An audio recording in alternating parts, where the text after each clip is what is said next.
This November, we'll see a new U.S. president in the White House. What does this mean for stocks? What does it mean for your portfolio? Today, we'll look at how the market responds historically to presidential elections. We'll think through a few key talking points on policy, and we'll do so in a manner that's apolitical and encourages healthy discussions. But first, a short story. So I visited the Bahamas several years ago, and I stayed right deep in the ghetto. And it was like living in the movie Friday, except with a lot more poverty, and I learned a lot about the country's politics from the perspective of those who matter, so the working class people of the Bahamas. Now, what was interesting about the opposing political parties is that they all hung out together and drank, and when it came to election time, then suddenly they were all pretending to oppose each other, and it was all about buying the vote.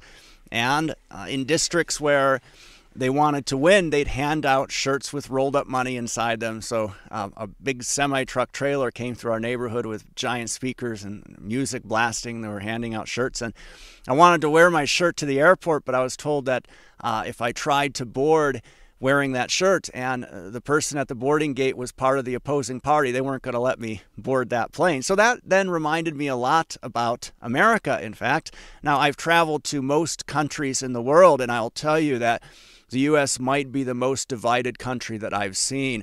Why? Well, because the people have allowed the media and politicians to divide them, and that's only served to weaken the country. You know, these sayings, divide and conquer, together we stand, divided we fall. Well, if we treasure our country, then we need to start having civil conversations, and today we're going to have a civil conversation about the reality of a coming election with a focus on policy and market impact. So I wanted to start with this piece from T. Rowe Price.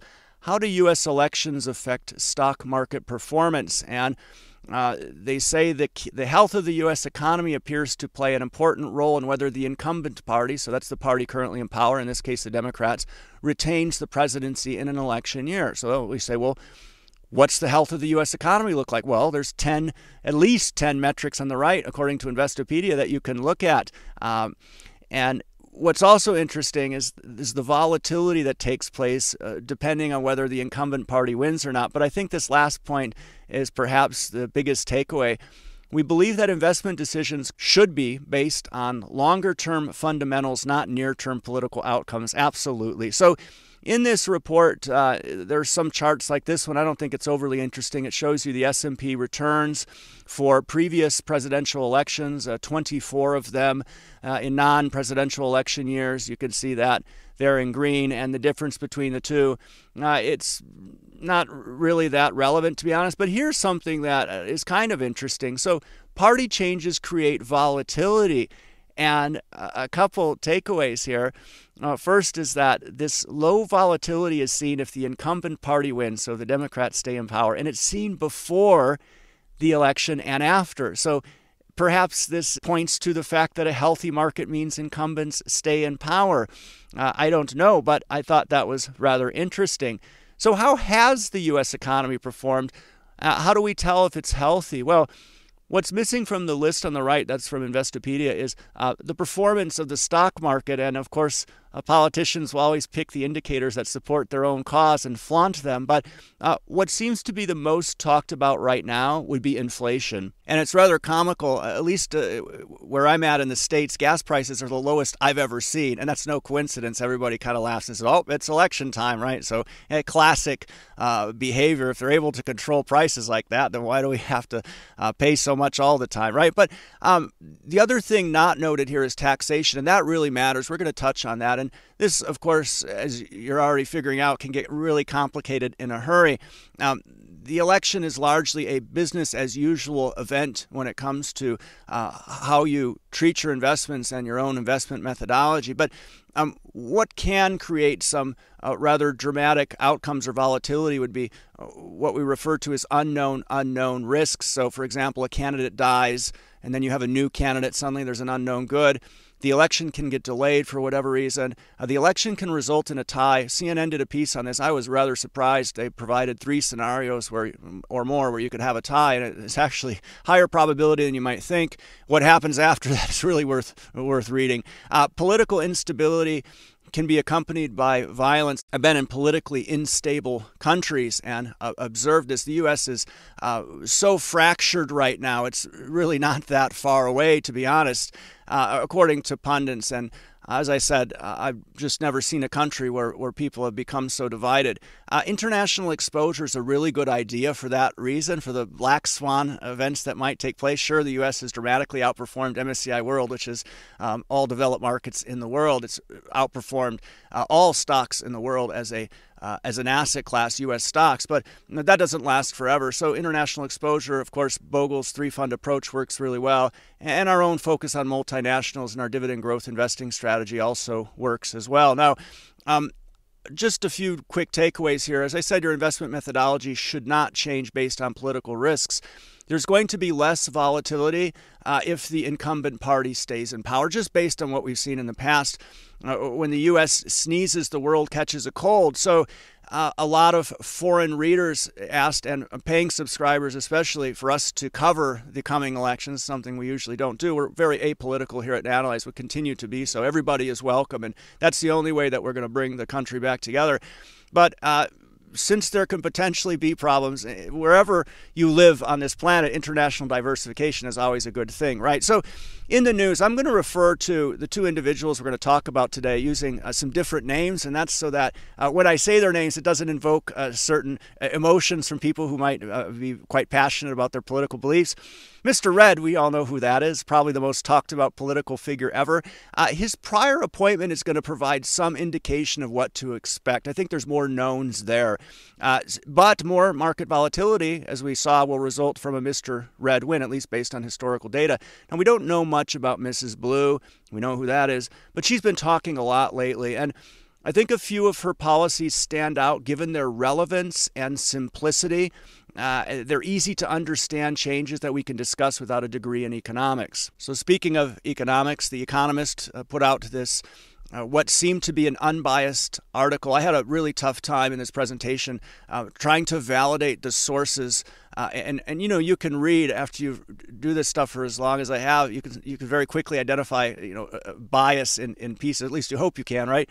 And this was fairly good. So they say poll after poll demonstrates that Americans consider the cost of living to be their main concern heading into the election in November.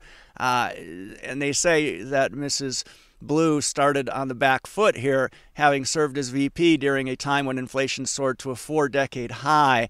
Now, she's going to try to confront that with this centerpiece of her economic agenda, lower costs for American families, and she's looking at 4 categories of costs. So housing, groceries, medical, and taxes. We're going to touch on these. I think the two most prominent would be housing and groceries. So how do we make housing more affordable? Why is it not affordable is also a question worth exploring. How do we bring down the prices in the grocery store? Why are they high to begin with, right? So let's talk about housing. So she wants to put in place some tax incentives for builders to build more homes and developers to build more rental housing.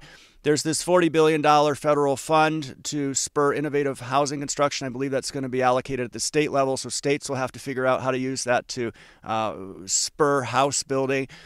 It's expected this effort's going to create 3 million new housing units over the next 4 years. Was that big or small, right? This is the first question you might ask. Well, starts, this is a metric, they call them housing starts.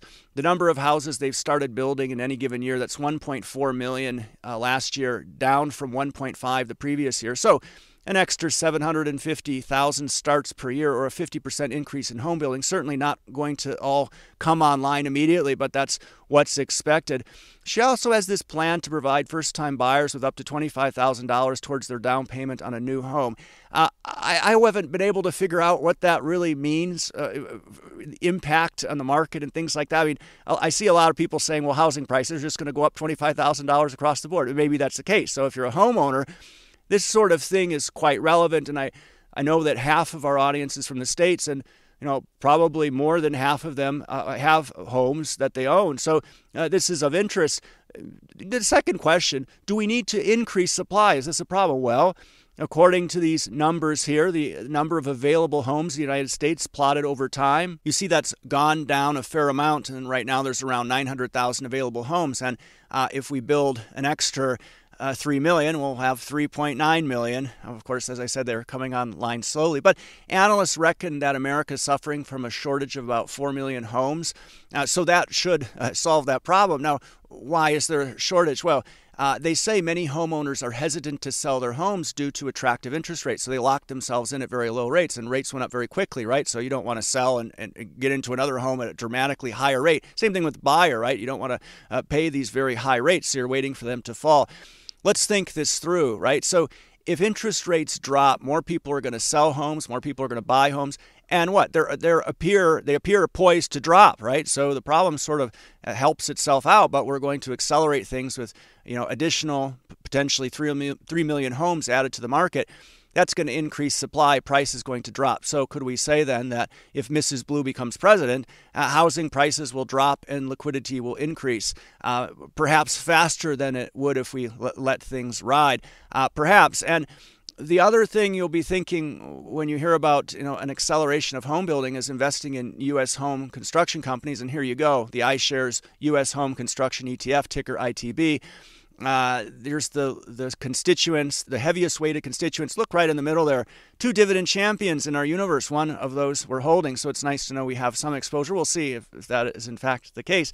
Now, remember that sometimes impact from government policies or changes is rather negligible. And this recent fact sheet says that the current administration is announcing new lower prices for the first 10 drugs selected for their Medicare price negotiation to lower costs for millions of Americans. They claim $1.5 billion a year in out-of-pocket costs are reduced based on these negotiations. So you would think then with that announcement, pharma companies would take a hit. Well, this chart here shows you a representation of the world's pharmaceutical companies. Right in the middle would be August 15th. And this appears to have been expected news. When we look at the list of names, the top names in that fact sheet, we've attached here the pharmaceutical companies to those names. And then when we look at the VanEck Pharmaceutical ETF under the ticker PPH, that's the chart I just showed you. Look at the top constituents are all names affected by those price negotiations. So it doesn't generally mean that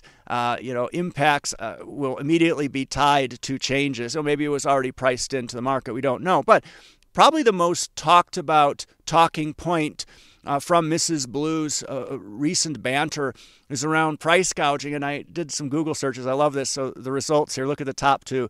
First article from CNN, Walmart and Target are slashing prices. 3 days later from Supermarket News, former Labor Secretary blasts Walmart price hike. Well, what's going on there? Well, the price hike is actually Walmart's own product line. I think it's called Good Value, and they're processed foods they're selling under their own label. And if they choose to raise prices for their own label, big deal, right?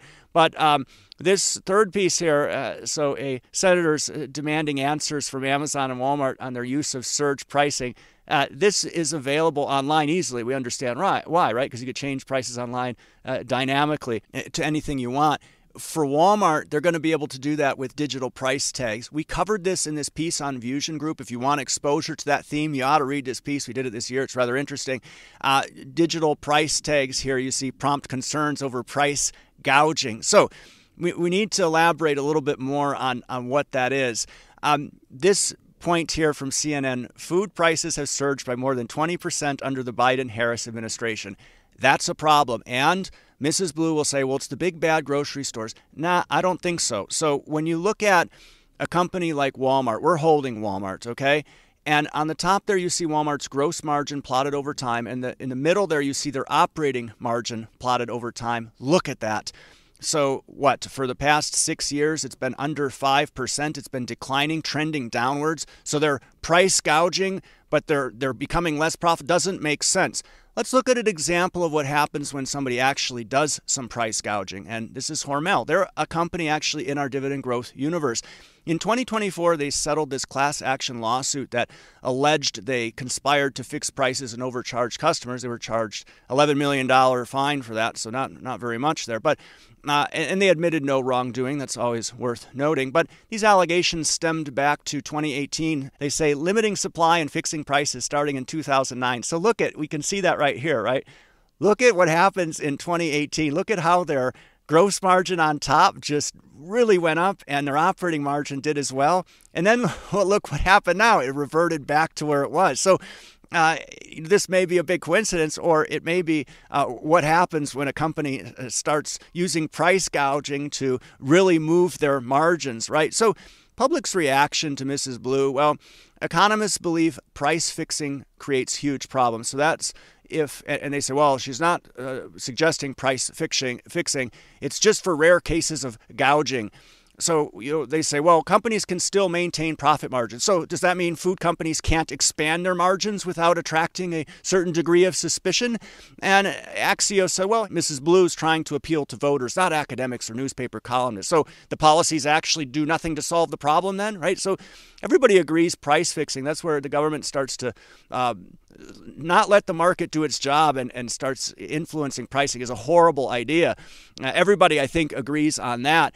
Maybe the reality here of why prices have gone up is that because of that dramatic inflation we talked about, and that these are pass-through costs. So the producers of these products, they have to deal with inflation just like everybody else. Now, we haven't touched on Mr. Red, and I'll tell you that this as I said before, was a massive rabbit hole, and it turned into a lot more than I thought it would. And we penciled together some notes here on things that he's proposing. So more tariffs. These could be good for certain industries, bad for others. He wants to repeal the Inflation Reduction Act. That's a big deal, really, on how it might affect renewable energy firms, companies like First Solar, NextEra Energy, a great dividend champion that we happen to hold.